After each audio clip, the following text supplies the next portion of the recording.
Hi, hon. This is called Ape Arms. It was an ordinary afternoon.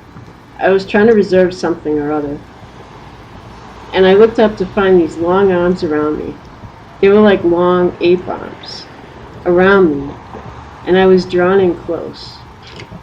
It was like getting a hug from the whole forest or all of nature. It took me by surprise. I was flustered, but like, wow. There is an episode of X-Files, a sci-fi show with UFOs and the like. In one episode, the trees of the forest come alive. That is what I think happened to me that time at the desk.